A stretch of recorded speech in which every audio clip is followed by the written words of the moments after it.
resistance is something that inevitably shows up every time we attempt to change. Resistance shows up in many forms, so for everyone this may look a little bit different.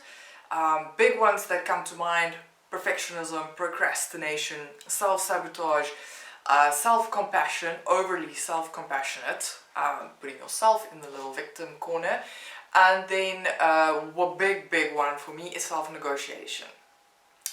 Always busy negotiating how you can get away from your responsibility and accountability to yourself to achieve the things that you set out to achieve and change.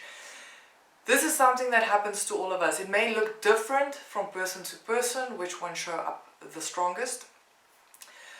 How does it show up in your life? Do you even have the awareness of how it shows up in your life? That might be the first point to actually start at, is to generate your awareness. To just spend some time to think if this is a change that you're trying to make. So let's say you're working on something that you're trying to change, a habit. Trying to get up early in the morning. Let's look at that example. Every time you put your alarm on for, let's say, 5 a.m, alarm goes off, and now you wake up and now there's a negotiation taking place. So, by the way, that's what happens in my life. So there's a massive negotiation taking place at 5 a.m. in the morning as to why it's not really necessary to get up now. You know, because you're going to work late today anyway, so you might as well sleep in a little bit longer. You're going to probably work 15 minutes later so you can sleep in 15 minutes more.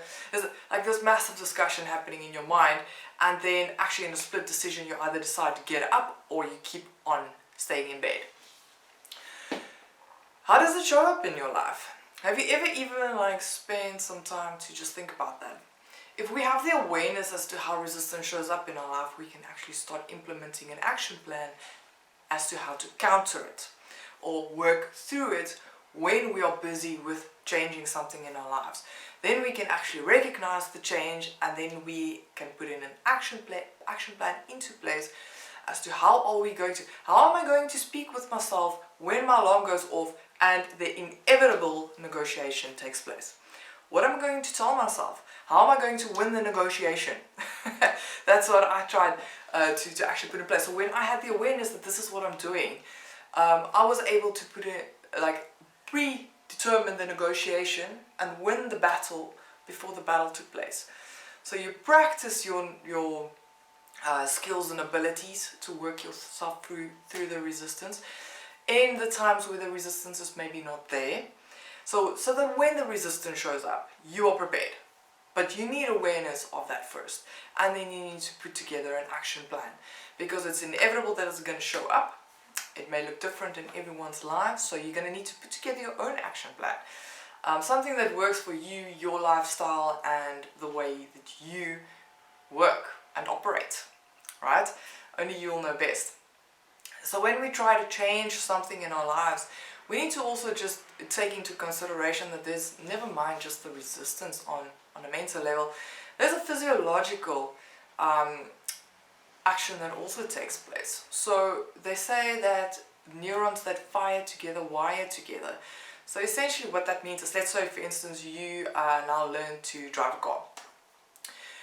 In the beginning you had to keep thinking about it, right? So you had to keep thinking about which pedal to push, where you put the gears, everything, like all the little handlebars, your flickers, your lights, all of that. You had to think about every single detail when driving, every time you got in the car. So every time it got a little bit easier because the neurons started firing together and they started wiring.